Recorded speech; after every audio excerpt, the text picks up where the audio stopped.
Blouse arm whole வந்து கரெக்டா mark பண்றது எப்படின்னு தான் பார்க்க போறோம். சரியா? இப்போ பிளவுஸ்ல வந்துட்டு ஃப்ரண்ட் அண்ட் பேக் ரெண்டுமே இருக்கு. ஸோ பிளவுஸுக்கு நம்ம எப்படி மார்க் பண்ணலாம் அப்படின்னு சொல்லி பார்க்கலாம். இப்போ பிளவுஸ் பேட்டர்ன் வந்து போட்டு வச்சாச்சு, செஸ்ட் கால்குலேஷன் பண்ணி வச்சிருக்கோம். இப்போ ஆர்ம் ஹோல் நம்ம இங்க ஷோல்டர் எவ்வளவு வச்சிருக்கோமோ சேம் அதே இது இங்க வைக்க போறோம். சரியா? இங்க வந்து எனக்கு 6 இருக்கு. ஸோ இங்கேயும் அதே 6 நான் வைக்க போறேன்.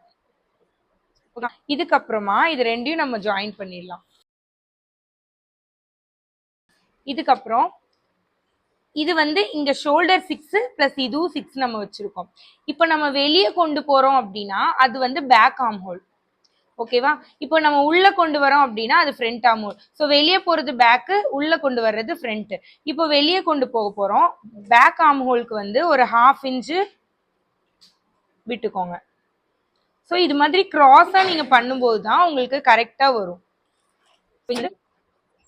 இவ்வளோ 1/2 இன்ச்சு நீங்க இங்க தள்ளி கொடுக்கும்போது உங்களுக்கு அந்த, ஏன்னா நம்ம இங்க ஒரு சதை இருக்கு இல்லையா நம்மளுக்கு, ஸோ அதுக்காக தான் நம்ம இந்த மாதிரி கொடுக்குறோம். ஸோ இதுக்கும் நம்ம இப்போ மிட் பாயிண்ட் எடுத்துக்கலாம். இது ரெண்டுக்கும் மிட் பாயிண்ட், இந்த கிராஸா இருக்கு இல்லையா, இதுக்கும் மிட் பாயிண்ட் 3. இதுல இருந்து இப்படி இந்த கர்வ் கூட நீங்க ரொம்ப ஒரு சாஃப்டான கர்வா கொடுக்கணும். ரொம்ப இப்படி குளிஞ்சு இல்லாட்டினா இவ்வளோ இது மாதிரி எல்லாம் நீங்க கொடுக்கும்போது என்ன ஆகும்னா உங்களுக்கு அந்த அன்ஈவனா இருக்கும், சுருக்கம் வரும். ஸோ கிரீஸ் வராமல் இருக்கணும் அப்படின்னா நீங்க இந்த மாதிரி ஒரு சாஃப்டான ஒரு வளைவு வளைஞ்சிட்டீங்க அப்படின்னா பாருங்க. இப்போ இது ரொம்ப இப்படி குழியாவும் போகல, அதே சமயத்துல ஆனா இதுக்கப்புறம் வந்து இங்க 1 இன்ச்சு 1.5 இன்ச் அதெல்லாம் தேவையில்லை. நீங்க இந்த மாதிரி பார்த்தாலே போதும். இப்படி வைக்கும்போது இங்க கிராஸா போகுதா, இது ஸ்ட்ரைட்டா இருக்கு. ஸோ இங்கிருந்து ஒரு சாஃப்டான, இங்கிருந்தே நீங்க பெண்ட் பண்ணவும் கூடாது, இங்கிருந்தே டக்குன்னு திருப்புறது அதுவும் பண்ணக்கூடாது.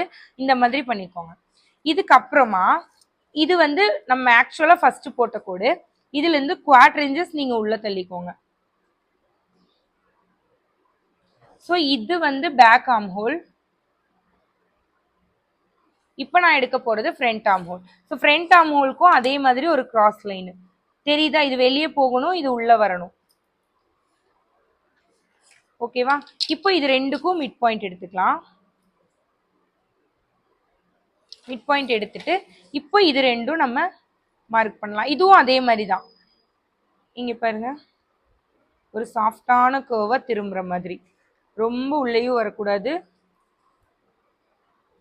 ஸோ இது மாதிரி டிஃப்ரெண்ட்ல நீங்க எடுத்தீங்கன்னா உங்களுக்கு இந்த பெர்ஃபெக்டான ஆர்ம் ஹோல் வந்து நம்ம ட்ரா பண்ணிடலாம்.